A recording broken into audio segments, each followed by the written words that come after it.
আজ আমাদের সাথে রয়েছেন আমার একজন বিখ্যাত পরিচালক, ন্যাশনাল অ্যাওয়ার্ড উইনিং ডিরেক্টর রাজা সেন। ওনার প্রথম ছবি ছিল 1996 সালের দামু, যেটির কারণে তিনি ন্যাশনাল অ্যাওয়ার্ড পান। আর আমরা আজকে তার থেকে জেনে নেব তার জার্নি, তার স্ট্রাগল এবং ইন্ডাস্ট্রিয়াল ইভ্যালুয়েশন এবং তার নতুন স্বপ্ন নিয়ে। নমস্কার স্যার। আমার প্রথম প্রশ্ন হচ্ছে আপনার কাছে যে আপনার বেশ কিছু সফল ছবি বিভিন্ন লেখকের গল্প বা উপন্যাস অবলম্বনে তৈরি। আপনি কিভাবে একটি কাহিনী নির্বাচন করেন এবং মূল গল্পে আপনি ঠিক কিসের সন্ধান করেন যা আপনাকে বিশ্বাস যোগায় যে সেটি সিনেমা হওয়ার যোগ্য? না, সন্ধানটা ঠিক করি না। এটা ওটা যখন পড়তে থাকি, পড়তে পড়তে একটা গল্প এসে আমাকে হন্ট করে, যেটা একটা ভালো ছবির মেটেরিয়াল। হ্যাঁ, এবং ছবিটার মধ্যে এমন কিছু একটা বক্তব্য থাকতে হয়। আমি সাধারণত খুব যে বাণিজ্যিক ছবি করি তা নয়। আমার ছবিতে সাধারণত কিছু মেসেজ থাকার চেষ্টা করে, যেটা আমি যে কাজটা করলাম সেই ছবিটা দেখে মানুষের যাতে কিছু ধাক্কা লাগে, কিছু মনে হয় যে আমার এই ছবিটার মধ্যে দিয়ে আমি এরকম মনে হচ্ছে এটা করা উচিত, এটা করা উচিত নয়। যেমন ধরা যাক দামু ছবিতে দামুর একটা বাচ্চাকে হাতি নিয়ে আসার একটা কমিটমেন্ট করেছিল। সে কমিটমেন্টটা রাখতে গিয়ে দেখা গেল তার যে জার্নিটা সেটা হচ্ছে তাকে খুব সিনসিয়ারলি প্রায় সাধকের মতন চেষ্টা করতে করতে যেটা অসাধ্য কাজ সেটা সাধ্যের মধ্যে আসলো। তা আমারও জীবনে সিনেমা করাটা খুব অসাধ্য ছিল।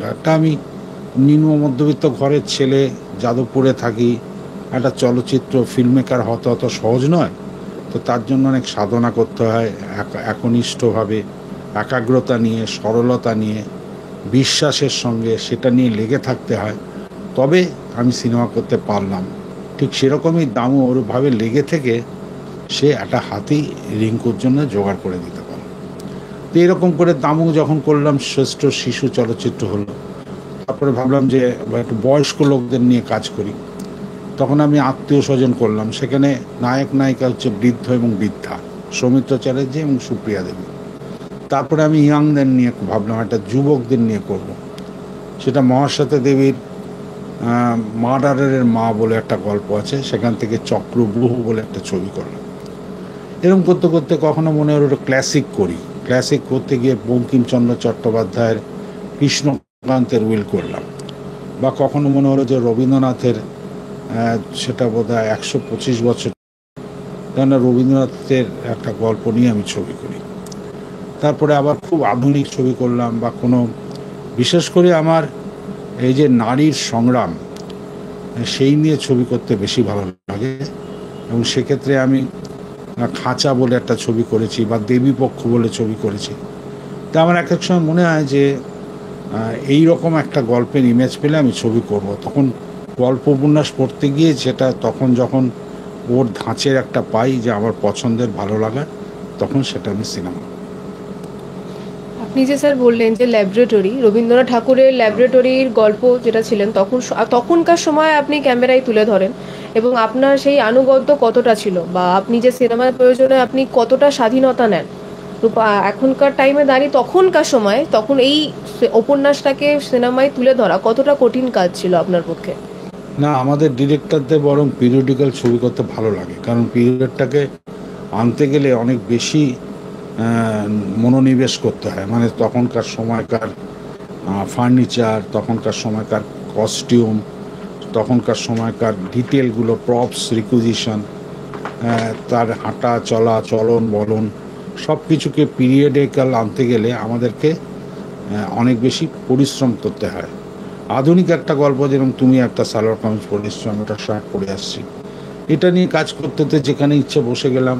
হ্যাঁ, এসি চলছে, টিভি চলছে, তা ফ্রেমে আসছে, তাতে কোনো অসুবিধা হয় না। কিন্তু আমি যখন পিরিয়ডিক্যাল ছবি করছি, আমাকে দেখতে হবে যে ওই সময় এই জিনিসগুলো ছিল কি না। যেমন কৃষ্ণকান্তের উইলে আমি কোনো ফ্যান বা ইলেকট্রিসিটি ব্যবহার করতে পারিনি। আমাকে দেখাতে হয়েছে সেজবাতি বা হাত পাখা বা ঘোড়ার গাড়ি। সেই জন্যে আমাদের পিরিয়ডিক্যাল কাজ করতে বেশি ভালো লাগে। কখনো কখনো পিরিয়ডিক্যাল ছবি আমরা করি, একটা এক্সট্রা তার জন্য এক্সারসাইজ করতে হয়। আপনার যে কৃষ্ণকান্তের ওয়েল সিনেমাটি ছিল সেখানে আমরা অনেক সময় দেখেছি যে আপনার ছবিতে আপনি অভিনেতাদের তাদের কমফোর্ট জোন থেকে বের করে আনেন, যেমন জিতের একটি চরিত্র ছিল, তিনি তো একজন অ্যাকশন হিরো, তো তার থেকে এত সুন্দর একটি সেরাটা বের করে নেওয়া আপনার মানে কি কৌশল ছিল সেটার পিছনে? সেটার পিছনে হচ্ছে যে খুবই ভালো প্রশ্ন করেছো। জিৎ একটা বাণিজ্যিক ছবির নায়ক হিসেবে নিজেকে প্রতিষ্ঠা করেছিল, কিন্তু এদেরকে যদি আমরা অন্য ধরনের দিই, এরা যেহেতু খুব পরিশ্রমী এবং খুব একনিষ্ঠভাবে কাজ করে। আর কৃষ্ণকান্তের মিলে একটি জমিদারের ছেলের চরিত্র, সেখানে ওর চেহারা, ওর অবয়ব, ওর সব কিছু একটা জমিদারের ছেলের সঙ্গে যায়। তার সঙ্গে ওর চলচ্চিত্রে তো অনেক টাকা ইনভেস্ট করতে হয়, দেখতে হয় যে তার একটা পাবলিক ডিমান্ড আছে। সেই জন্য জিৎকে, এবার জিৎ নিজে খুব সিরিয়াস ছিল। ও খুব মন দিয়ে প্রাণ দিয়ে চরিত্রটাকে বুঝে তার রিহার্সাল করেছে, অনেক দিন ধরে ওয়ার্কশপ করেছে, করে তারপরে আমরা যেভাবে বলেছি ও সেভাবে করেছে, সময় দিয়ে ডাবিং করেছে, খুব পরিশ্রম করেছে। পরিশ্রম করে না করলে ভালো নায়ক হয়ে যায় না। তাই এই যেই হোক না কেন, প্রসেনজিৎ, জিৎ, দেব, যারা যারা নায়ক হয় তাদের পেছনে কিন্তু তাদের অনেক পরিশ্রম থাকে। তো সেই পরিশ্রমী একজন অভিনেতাকে আমি ব্যবহার করেছি। এবং বাংলার অভিনেতা ছাড়াও তো আপনি অনেক বলিউড অভিনেতা যেমন জয়া বচ্চন, অভিষেক বচ্চন, এছাড়াও আপনি রবিনা ট্যান্ডনের সাথে কাজ করেছেন, এই অভিজ্ঞতাটা একটু যদি বলেন। বিষয়টা হচ্ছে যে জয়া বচ্চন তো আমাদের ছোটোবেলায় আমরা দেখেছি ওনার ছবিগুলো, তো ওনার প্রতি একটা অভিনেত্রী হিসেবে অসম্ভব দুর্বলতা ছিল। তা আমি যখন এই দেশ বলে ছবিটা করতে গেলাম, তখন আমার মনে হলো যে এই ছবিতে যদি খুব একটা নারীকেন্দ্রিক চরিত্র ছবিটা, তো এখানে একজন ওই আমাদের দেখতে হতো যে বাণিজ্যিক দিকটা হয়, ফলে একজন প্রতিষ্ঠিত শিল্পীকে আমি চেয়েছিলাম। সেই সূত্রে আমি জয়া বচ্চনকে প্রস্তাব দিই এবং ওনারও গল্পটা ভালো লাগে। তখন আমি এই জয়া বচ্চনকে নিয়ে দেশ ছবিটা করলাম।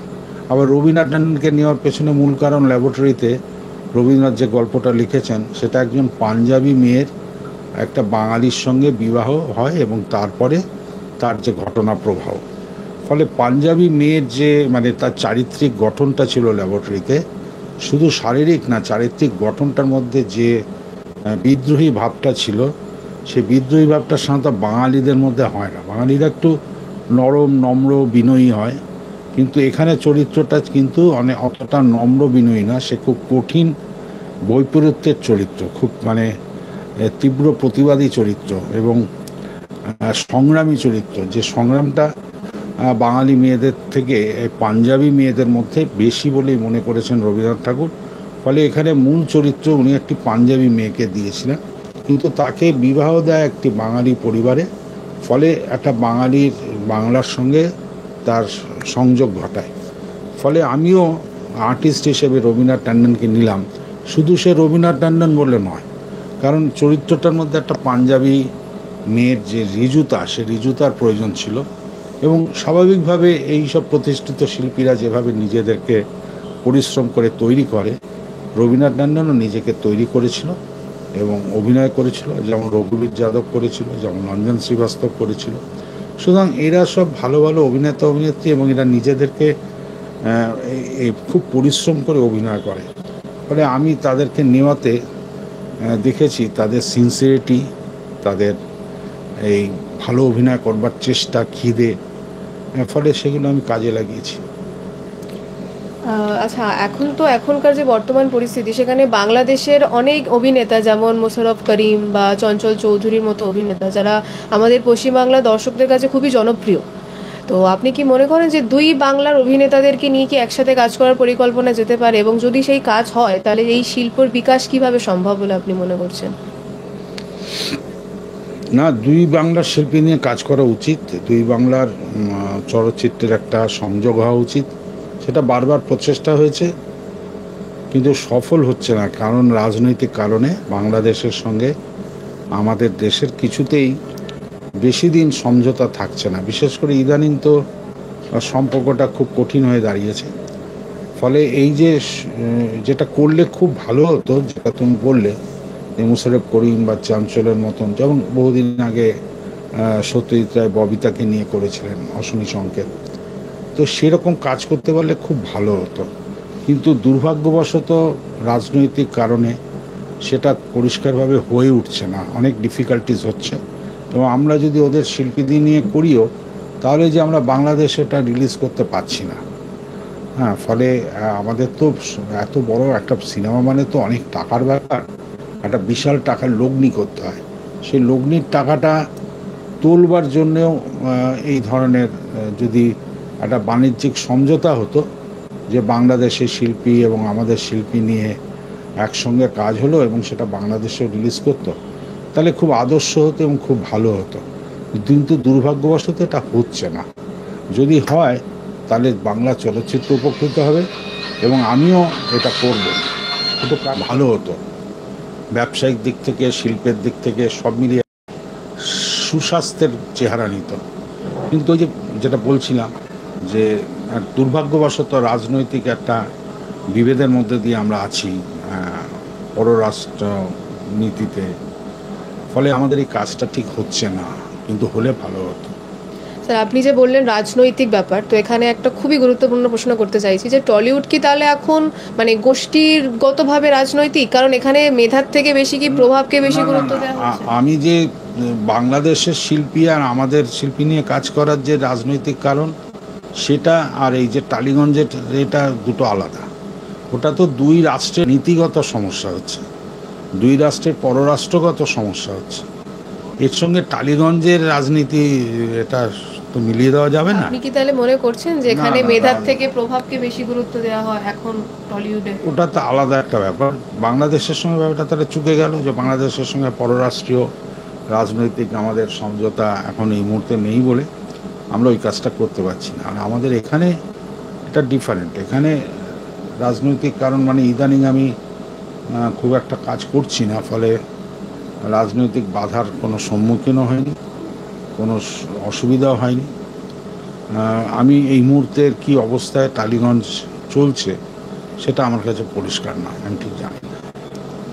স্যার, একজন পরিচালক হিসেবে এই যে সমাজ, রাজনীতি বা নির্বাচন, এই বিষয়গুলি নিয়ে আপনি কতটা ভাবিত? আপনি কি মনে করেন যে একজন পরিচালকের উচিত যে সমাজকে প্রশ্ন করা তার কাজের মাধ্যমে, বা তাকে প্রতিবাদ করা যে কোনো বিষয় নিয়ে?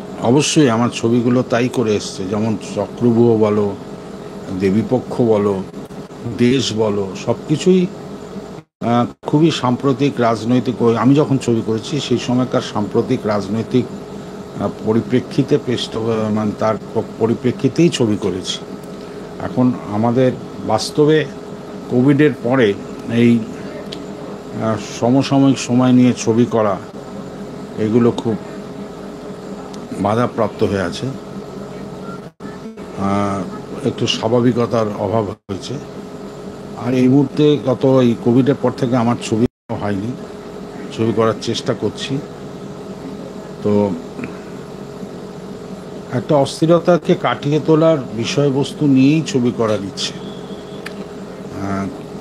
এটা খুবই মানে তবে আগে যতটা সমসাময়িক সচেতনতা নিয়ে ছবি করতাম, এখন মনে হয় যে আরও বেশি দূরদৃষ্টি দিয়ে একটা মানে একটা সাময়িক সমস্যা নিয়ে ছবি করে তাহলে ছবিটার বিষয়টাও সাময়িক হয়ে যায়। আমি চাইছি যে একটা লং রানের ব্যাপার, যেটা মানুষের জীবনের অনেক লম্বা একটা সমস্যা বা পরিস্থিতি, তাকে বিষয় করে ছবি করলে ছবির লংজিভিটিটাও বেশি হয়। এই সমসাময়িক রাজনৈতিক নিয়ে আমি খুব একটা ছবি করতে আগ্রহী নই। কিন্তু এখন তো বর্তমান যুগে ওটিটি প্ল্যাটফর্মটা আসার পর যে গল্পের ধরন, মান, গতি তো অনেকটাই পাল্টেছে। তো এই নতুনের যুগে আপনাদের মতো অভিজ্ঞ পরিচালকরা কি মনে করছেন, কি ভূমিকা আপনি? না, এই ওটিটি প্ল্যাটফর্মে ভীষণভাবে ক্রাইম থ্রিলার হচ্ছে। আমি যখন কাজ শুরু করেছিলাম সুবর্ণলতা, আদর্শ ইন্দ্রের নিকেতন, সাহিত্য নির্ভর সব সিরিয়াল করেছি। আমার সেটাই করার ইচ্ছে। এই যে ওটিটিতে যে ক্রাইম থ্রিলারটা হয় সেটার সঙ্গে আমার নেচারটা ঠিক যায় না।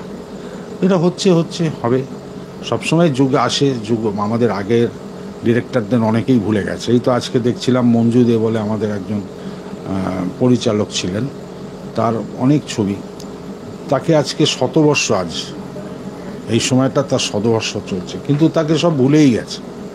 সুতরাং আমাদের সময়কার অনেক ছবি আমি করেছি, গোটা 12 ছবি করেছি, অন্তত 30-40টা সিরিয়াল করেছি, হ্যাঁ, 70-80টা টেলিফিল্ম করেছি। সুতরাং আমাদের একটা কাজের সময় ছিল, করেছি, এখনও কাজ পেলে করব, কাজের চেষ্টাতেও আছি। কিন্তু আমরা যে একেবারে কাজ করে সমাজকে পরিবর্তন করে দিতে পারবো সেটা হয় না। মানুষ আসবে, নতুন ছেলেমেয়েরা আসছে, তারা ওটিটিতে কাজ করছে, ক্রাইম থ্রিলারের এখন সময় চলছে, তারা ক্রাইম থ্রিলার করছে, তারা করুক, আবার সময় পাল্টাবে, যখন যেটা হওয়ার হবে।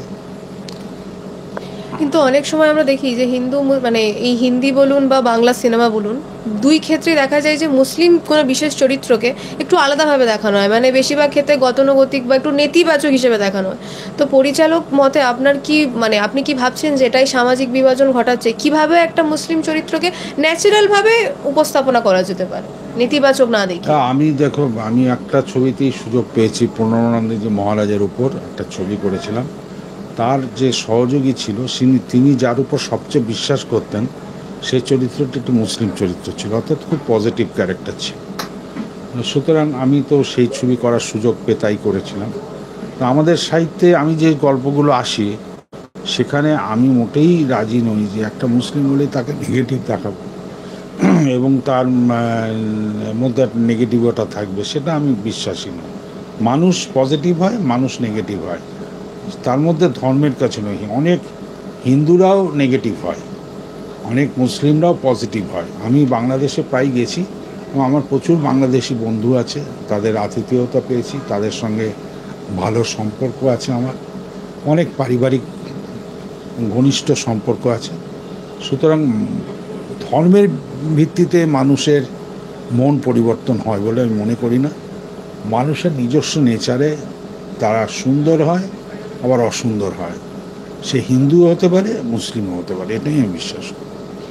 আমরা একটু সিনেমার বাইরে থেকে কি কথা বলি এবার। বর্তমানে পশ্চিমবঙ্গের যে অবস্থা, মানে SIR নিয়ে, এই যে মানুষের মনে, নাগরিকদের, জনসাধারণের মনে বিশেষ করে একটা আতঙ্ক সৃষ্টি হয়েছে যে না পরিচয় না প্রমাণ করতে পারলে আমাদেরকে হয়তো দেশ ছাড়া হতে পারে। এই যে আতঙ্ক, একজন শিল্পী হিসেবে আপনি বিষয়টিকে কিভাবে দেখছেন? দেখো, বাস্তবে কথা বলি, আমার যেহেতু এখন মানে আমি 70 বছরে পা দিয়েছি, ফলে আমার যখন ইয়াং ছিলাম, আমাদের সময় একটা রাজনৈতিক সামাজিক সমস্যা ছিল নকশাল আন্দোলন। আমরা যখন 70 দশকে ছাত্র, তো নকশাল আন্দোলনে উত্তাল হয়ে দেশে আমরা নকশাল আন্দোলনে কেউ জড়িয়েছি, কেউ জড়ায়নি। তার মধ্যে এখন 70 বছর বয়স এসে না, এই যে নতুন আবার একটা উত্তাল এসছে, হ্যাঁ, NRC কি অমুক তমুক, এগুলো আমাদেরকে অতটা ভাবাচ্ছে না, কারণ আমরা অতটা জড়িত নই এসবের সঙ্গে। এখন একটা সিস্টেমের মধ্যে দিয়ে আমরা এসে সিস্টেম থেকে প্রায় শেষের মুখে চলে এসেছি আমরা। এগুলো আমার মনে হয় তরুণদের ভাবাচ্ছে, যুব সম্প্রদায়কে ভাবাচ্ছে, এবং আমার মনে হয় এটা কিছুদিন পরে আবার কেটে যাবে। এগুলো রাজ্য চালাবার জন্যে, সমাজ চালাবার জন্যে, দেশ চালাবার জন্যে কতগুলো জিগির তোলা হয়, আমার মনে হয় এই জিগিরগুলো বেশি দিন থাকে না। আমার মনে হয় এই জিগিরটাও চলে যাবে। ধন্যবাদ স্যার। আমাদের খাস নজর নিউজের পক্ষ থেকে আপনাকে অনেক ধন্যবাদ, এবং দামুর মতো আরও অনেক গল্প আপনি আমাদের উপহার দিন। আপনার নতুন কাজের জন্য আমরা সবাই অপেক্ষা করছি, এবং আপনাদেরকে অনেক ধন্যবাদ। আমাদের চ্যানেলকে সাবস্ক্রাইব করুন এবং আমাদের পাশে থাকুন।